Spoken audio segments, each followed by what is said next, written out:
Assalamualaikum warahmatullahi wabarakatuh. Om Swastiastu, Namo Buddhaya, Shalom. Salam kebajikan untuk kita semua. Perkenalkan, nama saya Juwita Sulputri dengan NPM 2241023, Program Studi Manajemen Universitas Internasional Batam. Pada video ini, saya akan membuat video mengenai pidato tentang bullying, di mana saya memposisikan diri saya sebagai mahasiswi yang sedang melakukan sosialisasi kepada pelajar mengenai bully. Topik yang saya akan angkat adalah pengaruh bullying pada perkembangan anak usia sekolah, di mana saya memfokuskan topik ini kepada judul dampak negatif bullying bagi pelaku anak usia sekolah. Jika membahas bully di Indonesia mungkin tidak akan ada habisnya, di mana bully ini kerap terjadi di lingkungan sekolah. Ada 3 kasus bullying yang sudah terjadi di Indonesia pada tahun 2022. Yang pertama adalah bully yang terjadi di sekolah dasar, yang kedua adalah bully yang terjadi di sekolah menengah pertama, dan yang terakhir adalah bully yang terjadi di sekolah menengah atas.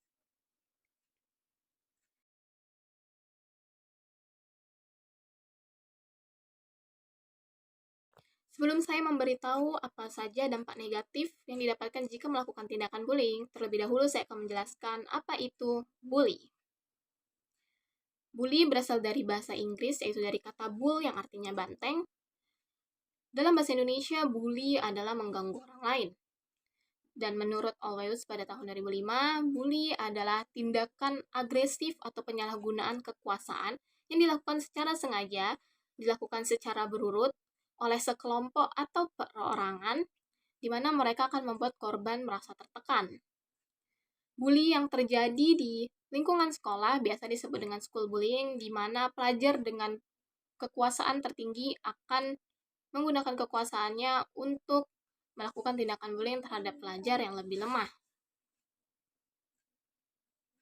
Setelah kita mengetahui apa itu bully, ada 3 peran dalam tindakan bully. Yang pertama adalah bullies.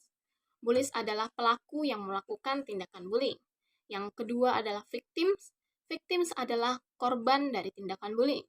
Dan yang ketiga adalah bystander. Bystander adalah saksi, atau dalam lingkungan sekolah mereka adalah pelajar yang melihat atau menyaksikan tindakan bullying, tapi mereka tidak memperdulikan dan tidak mencoba menghentikan tindakan bully tersebut karena takut ikut menjadi korban. Setelah kita mengetahui apa itu bully dan peran-perannya, saya akan menjelaskan dampak negatif tindakan bullying bagi pelaku anak usia sekolah. Dampak negatif perilaku bully ini tidak hanya dirasakan oleh korban, namun juga dirasakan oleh pelaku. Yang pertama adalah dampak pada kesehatan mental. Ya, saya sudah merangkum 3 dampak kesehatan mental. Dampak negatifnya itu yang pertama adalah sifat agresif dan suka melakukan kekerasan. Yang kedua adalah tidak dapat mengontrol emosi dan keras kepala. Yang terakhir adalah tidak ada rasanya empati terhadap makhluk hidup ataupun benda mati. Yang kedua, dampak negatifnya adalah pelaku bully, mereka berpikir bahwa bully adalah hal yang biasa.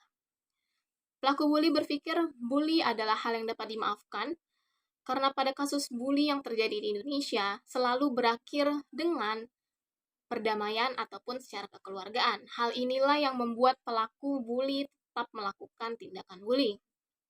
Yang ketiga adalah dijauhi oleh teman-teman. Dalam lingkungan sekolah, kemungkinan tidak akan ada pelajar yang mau bergaul dengan pelaku bully karena mereka takut akan menjadi korban bully. Hal inilah yang memicu pelaku untuk melakukan tindakan bully. Yang keempat adalah prestasi rendah di sekolah. Dengan tidak ada teman yang mau bergaul, maka pelaku bully tidak akan ada semangat belajar, dan pada akhirnya mereka akan bolos sekolah yang mengakibatkan nilai akademik yang buruk terhadap pelaku bullying. Yang terakhir adalah dampak jangka panjang. Yang pertama adalah merokok, di mana pelaku bully ini mereka akan mengurangi rasa stres mereka dengan cara merokok, di mana mereka akan menunjukkan jati diri mereka. Yang kedua adalah menyalahgunakan narkoba, di mana pelaku bully akan menggunakan narkoba sebagai alat untuk bersenang-senang, mengurangi rasa stres. Yang terakhir adalah melakukan tindakan kriminal atau anarkis. Setelah melakukan tindakan bullying, pelaku mungkin saja tidak segan akan membunuh korbannya karena tidak adanya lagi rasa empati pada diri pelaku.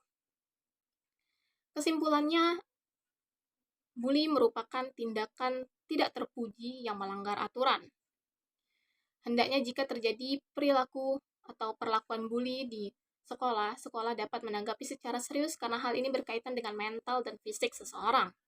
Ajari pelajar bagaimana cara menghargai dan menghormati orang lain. Cegah tindakan bully untuk mencapai tujuan pendidikan secara maksimal. Dan stop bully. Sebelum saya mengakhiri, mengenai pidato yang saya sampaikan, saya akan menyampaikan satu motivasi dari Abraham Lincoln yang berbunyi, "Saya lebih suka menjadi bukan siapa-siapa daripada menjadi orang jahat." Itu saja mengenai pidato atau sosialisasi yang saya sampaikan. Apabila ada kekurangan dan kesalahan, saya mohon maaf. Akhir kata, wassalamualaikum warahmatullahi wabarakatuh. Salam kebajikan untuk kita semua.